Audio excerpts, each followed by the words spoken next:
ஆண்டவரும் இரட்சகருமாகிய இயேசு கிறிஸ்துவின் இனிய நாமத்தில் யாவருக்கும் அன்பின் வாழ்த்துக்களை தெரிவித்துக் கொள்கிறேன். அருமையான தேவப்பிள்ளையிலே, புதிய நாள், புதிய நம்பிக்கை தின தியானத்தின் மூலமாய் இந்த நாளில் கூட உங்களை சந்திப்பதில் நான் மிகுந்த மகிழ்ச்சி அடைகிறேன். அல்லேலூயா. இன்றைக்கு கூட கர்த்தர் நமக்கு கொடுக்கிற வார்த்தை என்ன? ஏசாயா தீர்க்கதரிசன புஸ்தகம் 48ஆம் அதிகாரம் 17வது வசனம் கூட வாசிக்க கேட்போம். இஸ்ரவேலின் பரிசுத்தராய் இருக்கிற உன் மீட்பரான கர்த்தர் சொல்லுகிறதாவது, பிரயோஜனமாய் இருக்கிறதை உனக்கு போதித்து நீ நடக்க வேண்டிய வழியிலே உன்னை நடத்துகிற உன் தேவனாகிய கர்த்தர் நானே. ஹல்லேலூயா, ஹல்லேலூயா. பாருங்க எவ்வளோ அழகாய் இங்க சொல்லப்பட்டிருக்கிற நம்ம பார்க்கிறோம். இஸ்ரவேலின் பரிசுத்தராயிருக்கிற உன் மீட்பர் சொல்லுகிறாவது. நமக்கு அவர் தானே மீட்பர். அவர் யாருங்க? பரிசுத்தமுள்ள ஆண்டவர். நான் பரிசுத்தர் ஆகையால் நீங்களும் உங்கள் நடக்கைகள் எல்லாவற்றிலும் பரிசுத்தராயிருங்களா ஆண்டவர் சொல்லியிருக்கிறார். நம்மளை அழைத்ததே பரிசுத்தத்திற்கு அழைத்திருக்கிறார். நாம் பரிசுத்தமுள்ளவர்களாக இருக்க வேண்டியது தேவனுடைய சித்தம். 1 தெசலோனிக்கே 4:3-7 வாசிக்கிறோம் தேவ பிள்ளையில. அப்ப பாருங்க, இஸ்ரவேலின் பரிசுத்தராயிருக்கிற மீட்பர் உரைக்கிறது. கர்த்தர் சொல்லுகிறது என்னவென்னா, பிரயோஜனமா இருக்கிறதை உனக்கு போதித்து. ஹல்லேலூயா. நம் ஆண்டவர் நம்மளை பிரயோஜனமுள்ளவனா வைக்கணும்னு விரும்புகிறார்.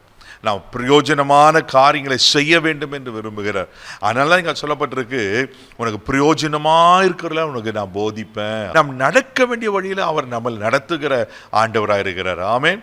இது பொது மொழிபெயர்ப்பு பைபிள்ல எப்படி இருக்குன்னா ரொம்ப அழகா இருக்கு. உங்களுக்காக நான் வாசிக்கிறேன். இஸ்ரவேலின் தூயவரும் உன் மீட்பருமான ஆண்டவர் கூறுவது இதுவே, உன் கடவுளாகி ஆண்டவர் நானே, பயனுள்ளவற்றை உனக்கு கற்பிப்பவரும் செல்ல வேண்டிய வழியில் உன்னை நடத்துகிறவரும் நானே. பயனுள்ளவற்றை கற்பிக்கிறவன். இன்னைக்கு நம்மளுக்கு பயனில்லாத தேவையில்லாத காரியங்கள் தான் நம்ம செய்து கொண்டிருக்கிறோம். தேவையில்லாத காரியங்களை நம்ம செய்யறதுனால, யோசிக்கிறதுனால நம்மளுக்கு நேரம் தான் செலவாகுது, நம்ம பணங்கள் தான் செலவாகுது, நம்முடைய எனர்ஜி தான் செலவாகுது, நம்ம ஆத்துமா, நம்முடைய ஆவி தான் பலவீனம் அடைகிறது. அதனால தான் ஆண்டவருக்கு தெரியும் நம்மளை எப்படியாவது அவரை போல பரிசுத்தமாய் மாற்ற வேண்டும் என்று பிரயோஜனமானவர்கள் உனக்கு போதித்து. ஆமே. ஒருவேளை உங்கள் வாழ்க்கையில் நிறைய பிரயோஜனம் இல்லாத நீங்கள் நேரத்தை செலவு பண்ணிட்டு இருக்கீங்களா? பிரயோஜனமில்லாத காரியத்தை நீங்கள் செய்து கொண்டிருக்கீங்களா? அதனால நஷ்டமோ கஷ்டமோ அனுபவிச்சு கொண்டிருக்கீங்களா? இன்னைக்கு ஆண்டவர்களை பயனுள்ள பிரயோஜனமான வழி உங்களுக்கு போதிக்க போகிறார். அவர் யார்? நல்ல போதகர்ல. சங்கீதலின் புஸ்தகம் 32ஆம் சங்கீதம் 8வது வசனத்தை கூட வாசிக்கும் போது அழகா ஆண்டவர் அங்க சொல்லுவார். வாசிக்க கேட்போம். நான் உனக்கு போதித்து நீ நடக்க வேண்டிய வழியை உனக்கு காட்டுவேன், உன்மேல் என் கண்ணை வைத்து உனக்கு ஆலோசனை சொல்லுவேன். ஆமென். பாருங்க, உன்மேல என் கண்ணை வச்சு நான் உனக்கு ஆலோசனை சொல்லுவேன், நீ நடக்க வேண்டிய வழி உனக்கு காண்பிப்பேன். ஆண்டு எவ்வளவு அழகாக சொல்லுகிறார் அல்லவா? தேவப்பிள்ளையில பிலோமின் புஸ்தகம் 1ஆம் அதிகாரம் 11வது வசனத்தை வாசிப்பீங்கன்னா அங்க ஒரு மனிதனை குறித்து நம்ம பார்க்கிறோம். அவர் குறித்து சொல்லப்பட்ட சாட்சி இவ்வளவு அழகா இருக்கு பாருங்க. வாசிக்க கேட்போம். முன்னே அவன் உனக்கு பிரயோஜனம் இல்லாதவன், இப்பொழுதோ உமக்கும் எனக்கும் பிரயோஜனம் உள்ளவன். அங்க ஒனேசிம் என்ற மனுஷனை குறித்து சொல்லப்பட்டிருக்கோம். முன்னே அவனுக்கு பிரயோஜனம் இல்லாதவன், அவன் முன்னாடி வாழ்க்கை வேற மாதிரி இருந்துச்சு. ஆனா பவுல் சொல்றாரு, இப்பொழுது உமக்கு எனக்கும் பிரயோஜனமானவன். அல்லேலூயா. ஒனேசிம் என்ற வாழ்க்கையை கத்த தலைகீழா மாற்றலையா? உங்க வாழ்க்கையில கூட ஒருவேளை எது பிரயோஜனமில்லாத காரியத்தை செய்து கொண்டிருக்கேன். ஒருவேளை நீங்களே உங்களை குறித்து நான் எதுக்குமே யூஸ் இல்லை, நான் பிரயோஜனமற்ற இருக்கிறேன், நான் ஒர்த்லெஸ் பர்சன், ஒருவேளை யூஸ் இல்லாதவன் நான் அப்படின்னு உங்களை நீங்களே நொந்து கொண்டிருப்பீங்கன்னா, கர்த்தர் உங்களையும் பிரயோஜனம் உள்ளவனாய் மாற்ற விரும்புகிறார்.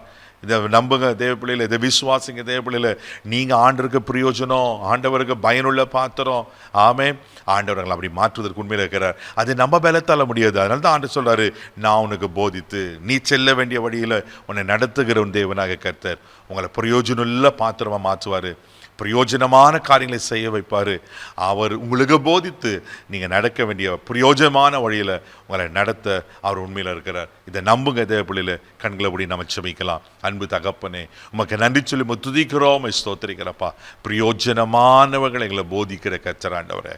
அப்பா, யார் ஒருவேளை நான் பிரயோஜனமில்லாத ஒரு பாத்திரம், பயன்படாத பாத்திரம்னு தங்களையே நொந்து கொண்டு இருப்பாங்கண்ணா, இன்னைக்கு அவர்கள் வாழ்க்கையில் பிரயோஜனமான காரியங்களை போதித்து ஆண்டவரே நல்ல வழியில் நடத்தும்படியே நான் ஜெபம் பண்ணுறேன்ப்பா. நீங்கள் அப்படி செய்ய போறீங்க. அதற்காக உமக்கு ஸ்தோத்திரம். கிருபையில் கரத்தில் தாழ்ச்சி ஒப்பு கொடுக்கிறேன். மகிமா உமக்கு செலுத்துகிறேன். இயேசுவின் மூலம் ஜெபம் கேளும் பிதாவே. ஆமே. நீங்கள் பிரயோஜனமானவர்கள். கர்த்தர் உங்களோடு இருக்கிற தைரியம் போங்க. God bless.